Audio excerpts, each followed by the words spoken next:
Hello, everyone. Welcome back to In Out Delete, the show where we review both new and older movies. This is Gino. Robert. America. Ricardo. And Gio. And we are coming to you live from our editing bay. If you're new to the show, we're using the rating system of In Out Delete. And if you liked the movie, you loved it, you would watch it again and again, and again and again and again and again. Out, if you did not like it, you'd only watch it maybe on Netflix when it's free. And delete if you would pour acid in your eyes because you never want to watch it again. Oh, damn. Ruin yourself over a bad movie? Yeah, just to remove the possibility of ever watching it. Why do you still have eyes? We had a pretty bad movie this week. We'll get to that. Oh, God. So this week we watched Hobbs and Shaw. Woo! And Jill's pick, which was... Facing the Crowd. Let's take a quick listen for Hobbs and Shaw.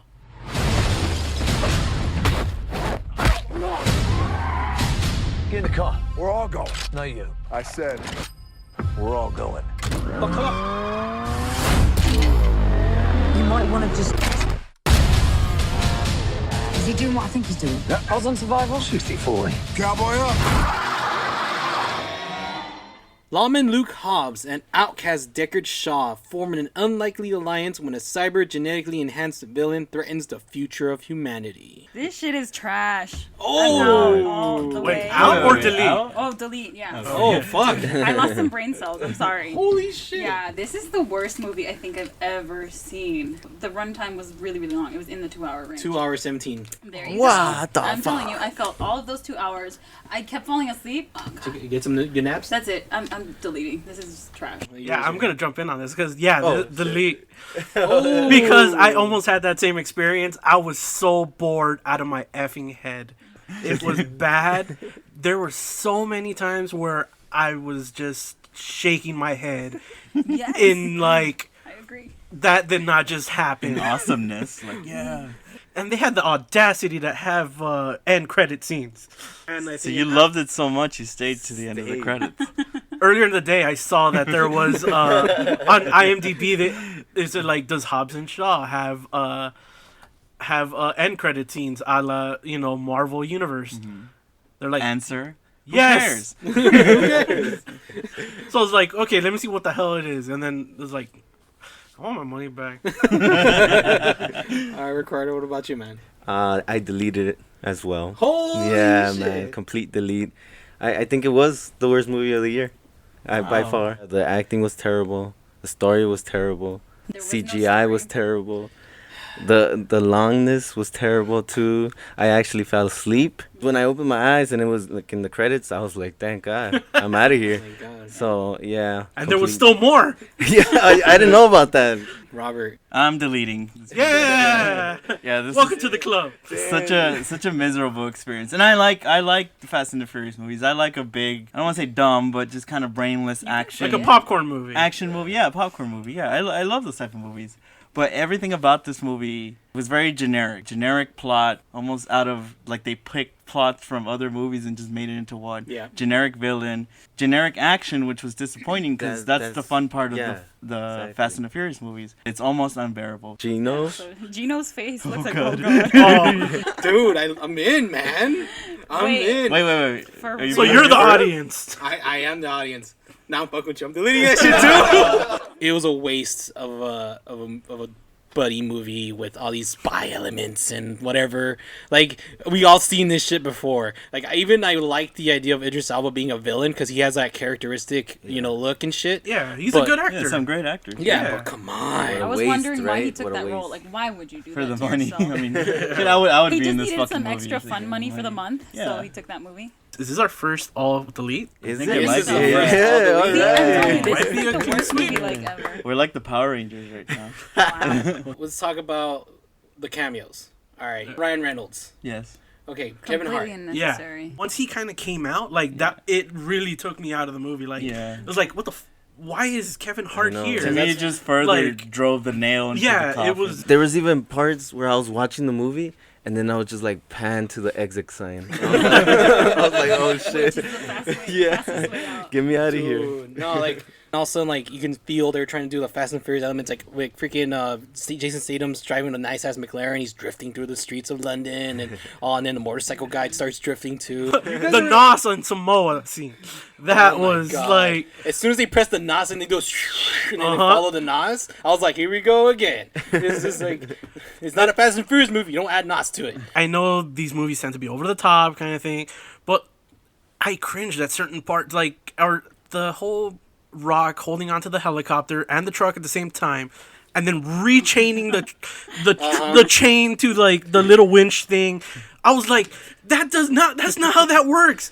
No, it's just like magnet connects both of them, and then all of a sudden it starts dragging the helicopter. I don't know, man. You sound kind of jealous. I think he could do it. He's a big man. No, that's not how physics works. I will say the most disappointing thing about this movie is actually it all felt very generic. Like none of them. It was just chase scenes down the street. Like I think you're gonna hate me for this, Gio. I thought the one kind of decent set piece was the helicopter chase. That's the type of thing that I would go to see a Fast and the Furious. At this point, that's the type of thing I want to see in a Fast and the Furious movie. Give me more helicopter scenes.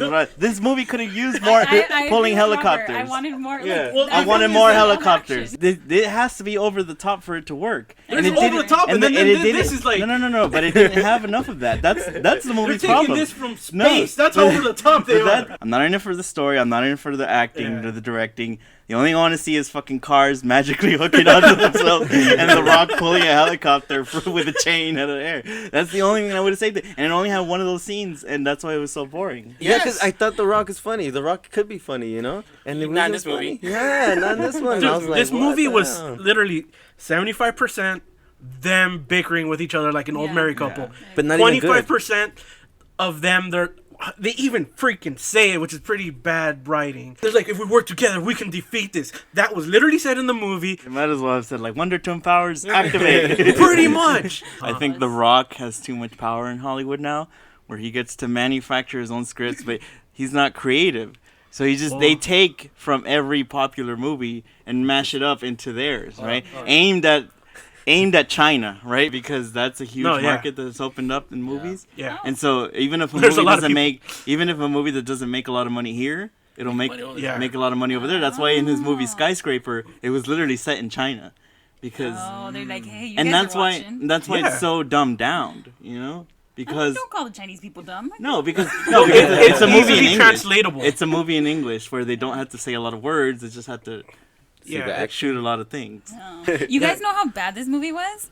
Came out of the movie theater and I had a flat fucking tire. Flat and furious, you guys. Hey,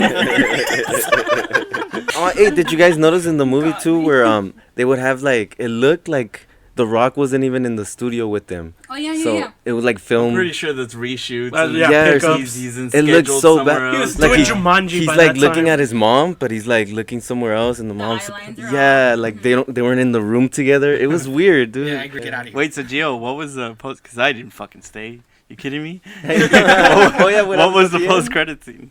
So there's another virus, and you know how this one attack you from the inside Part out? The other one was from the outside in, or something like that. It's something stupid like that, and just Ryan Reynolds being Ryan Reynolds. I've seen more interesting shit of Fast and the Furious In the compared toilet. in the Universal backlot tram ride with Vin no. Diesel holding onto a fucking drone and then I got this Punching a fam. missile. I got this Just watch fam. that. Family, ride or die. When people ask me, like, how was it? I say, the really cool part was they showed a trailer for Christopher Nolan's next movie. And if that's the highlight of the movie, it's a bad movie. I saw that too that day. I was like, cool. I was waiting for it. Didn't show up, so I didn't get that experience. No, you still stayed for the credit. Maybe it would have been in there. They're like, maybe it's at the end. Yeah, this is the first time all team delete. So this is That means we all have to pour we acid think. in our eyes. well, they're gonna take a short break. So we'll be back in a minute.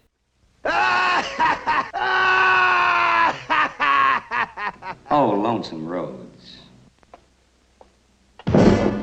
Look out for him. He's mean.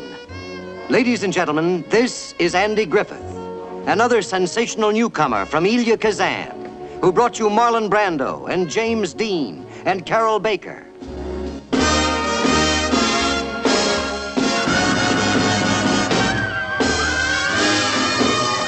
So The next movie we're going to talk about is A Face in the Crowd, which is about an Arkansas drifter becomes an overnight media sensation. As he becomes drunk with fame and power, will he ever be exposed as the fraud he has become?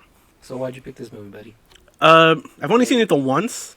I saw it back in college, and it's a movie that was made in 1957, and it still kind of relates to today, which is kind of weird. Okay. All right. Yeah, so I want to see what you guys is. Are you in? I'm in. Of course he's in. He picked it. This is a delete. No, just kidding. I'm in because it's a very good performance by Andy Griffith. Yeah, he goes from this little, charming kind of southern kind of wacky dude to an evil maniacal crazy dude, and you just go through the journey of his character. I mean, I really enjoyed this movie. I thought Andy Griffith's performance is really great, as well as the other performances. The subject matter, like you said, is very relevant to today, although through today's lens is kind of odd to see something like this, So I enjoyed it all the way through. I thought it was really funny, and for a long time I was on Andy Griffith's character's side. I was still rooting for him, kind of, and I wasn't sure where it was going, but it just kept getting darker and darker and darker, and I was surprised at how dark it got. What about you, Ricardo? Are you in a Billy? No, I'm in. Oh. Yeah, it's cool. The only thing, it was a little long. Yeah. So Yeah. I kind of felt that too in some way, but either way, the character's so funny and cool. I followed him all the way, even after he was a bad guy. I thought he was Really? so cool. Yeah. So you're still with Wow. him? Yeah, the whole You're time. like the girl. Yeah. Not even she managed to leave. Because he's like an asshole, and like I thought that was like real, like people are like that. So President. so I don't know. I don't know. I thought it was pretty cool. I didn't watch it in school, but it's something I would show to like my students, and learn about like the way. So what do you call it? The media works, I guess. So what about you, Gino? Man, I'm in as well. Actually, damn, it's another side of acting of Andy Griffith that I know of, because I only know him from the TV shows, and like I actually especially never watched the TV show. really, Yeah. he's This is my he's first Andy Griffith. really it's Exposure.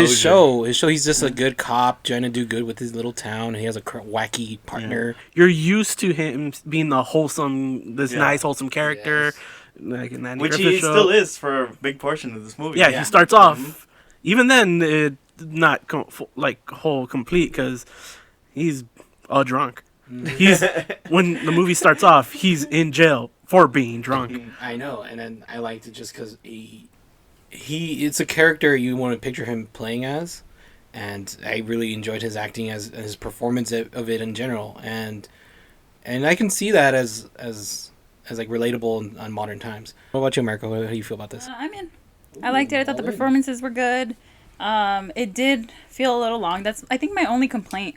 It's like but 57. yeah. There's nothing Yeah. else. You had 3 channels. You can either go to the movie or Yeah, so I gotta stick with it. watch Yeah. paint dry. It was really funny to see that it you can remake this today. It's the same thing. Yeah. So that was like Just so funny.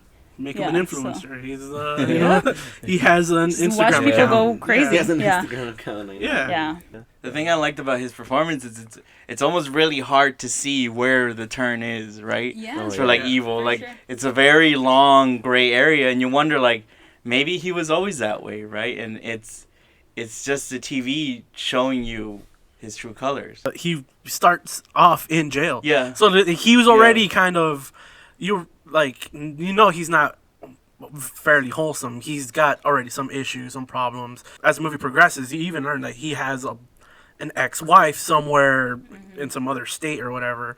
So everything starts to you start seeing the different layers. So of this you as a character. viewer are charmed by him, just like he charms his audience. Everybody, yeah. And it gets a little creepy at one point. Yeah. Yes.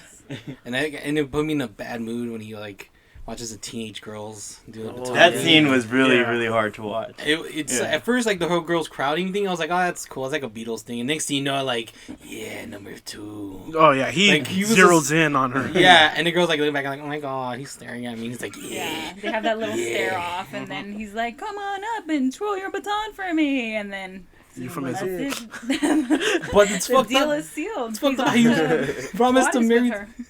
It's fucked up that he promised to marry this one chick before this teenage girl comes out of nowhere. And I was like, y'all want to see my wife? I'm like, this young girl over here, like, I'm 16. Yeah, that's my wife, y'all. Yeah. Like, Got married down in Mexico. If you were to watch this movie 4 or 5 years ago, it's kind of like a cautionary tale to the power of TV, right? And what it can do and the evil that it could expose. Yeah. But in the end, he gets his, what's coming to him.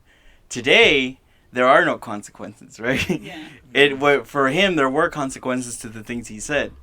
Oh, that's true. That's true. Because if he said anything like that, people will probably be on his side. Yeah. Well, not necessarily. Like, there's a lot of almost like a grace period or whatever. One kind of example is Mel Gibson.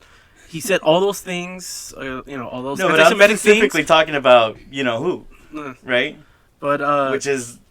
They even go into it in this movie where they're talking about a president. El Señor Trompitas? Yes. The Cheeto in Chief. The no consequences situation we're in. But they do tell him, like, there's a grace period. Like, sure, you're going to be out of a job for a little while, but then you'll come back. People will kind of forget. They'll give you a shittier show, but you're still going to have your audience. Yeah. People, blah, blah, blah, whatever. Which still does happen. True. True. Yeah. But just the amount of power that he had and how scary it was, right? He was literally going to get a president elected. Yeah. Right? Yeah. Oh, yeah. And he was even going to get himself a cabinet position. Right. Was it, he was practicing when Marcia walks in, right? Towards the end? Yeah, with he had that one dude operating the applause machine. Oh, that was so good. Yeah, that was a really great moment. That it felt very Citizen Kane. I was thinking the exact same thing right now. Hey, but that scene though, that whole ending thing though, when he comes back from the elevator and he tells him everything, that whole Something scene. Express going down. The ratings. That's a great personification, like visualization of like what's going actually down. Walter Matthau was in it too. I didn't even know that. Crazy. So young. So young. Yeah. As soon as I saw his face with his glasses and he started talking, I'm like, man, you're so young, bro. I love that writer's room. Yes. When she goes into the writer's room, it's just. I will say it was hard to figure. For long stretches of the movie, I didn't realize the woman. I don't know what's her name. His main right-hand woman, the one who discovered him. Marcia? Yeah. Marcia. What is her role? What was her job? I get it that she was kind of the producer of it all. She's a producer. But there was long stretches of the movie where you kind of lost that in a way. And they imply it. They say it. I think because you they see say them getting together. Or get growing closer together in a friendship. Yeah. So I think it's kind of, that becomes more important than her producer role. Because that's what she was always to him. A producer. Yeah, she was always that. I don't think she was like a full-on hands-on producer or whatever. But at the end, they show her as a truly the most important person in that production. That's right. Because she leaves and everything falls apart. And as a viewer, you didn't really see that. I feel. True. I agree. I was with that. Because I think she was like that buffer between. She's like liaison between him and I guess production. Yeah. I think it's that he became The Rock. He became so famous that he has, he can just do for himself whatever he pleases. So he doesn't exactly need her around too much. He doesn't need to be like told what to do anymore. But that's fucked up that she wanted 50%, right? Isn't that too much? No, that's not fucked up because it's too much. She got what she deserved. She discovered him. She's the one she's the reason for all of this existing. She was cleaning up a lot of his messes. Well, she discovered him, but the other dude was the one that. Obviously, you would never get 50%. Who gets? I would never give my 50%. That's but I think that's important to show that even though she didn't want to be there, part of her didn't want to be there, part of her did, right? So that's why she asked for 50%. That's why when Walter Matthau comes back after however long he was gone, he's surprised that she's still with him because she's so invested in it, both personally and on the business end. I think it's that she feels so betrayed by him that she's like, fuck you. Like, I want to just really get at you. So at that point, it's almost a husband-wife relationship. Yeah. Where it's just 50% straight down the middle. Yeah. You screwed me over. You cheated on me with this 16-year-old girl. Who cheated on him, huh? Who cheated on him with his other business partner. There's some really interesting angles throughout the whole movie. That's why another reason why it kind of reminded me of Citizen Kane because of those really interesting angles and composition. The whole Vita Jacks kind of musical thing. I love that scene. Yeah, the whole Citizen Kane. There's scene, similar to that. That's what I'm saying. You see that he's going down kind of a wrong path, but he's just so charming that I'm telling you, up until a good halfway, I was still with him. I was gonna say also the laugh.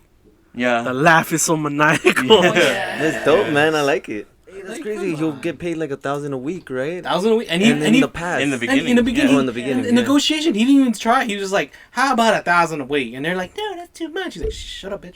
And then like, yeah, and then they go with it. Like, for real, you're gonna do it? All right. And then I'm getting paid $1,000, bitch.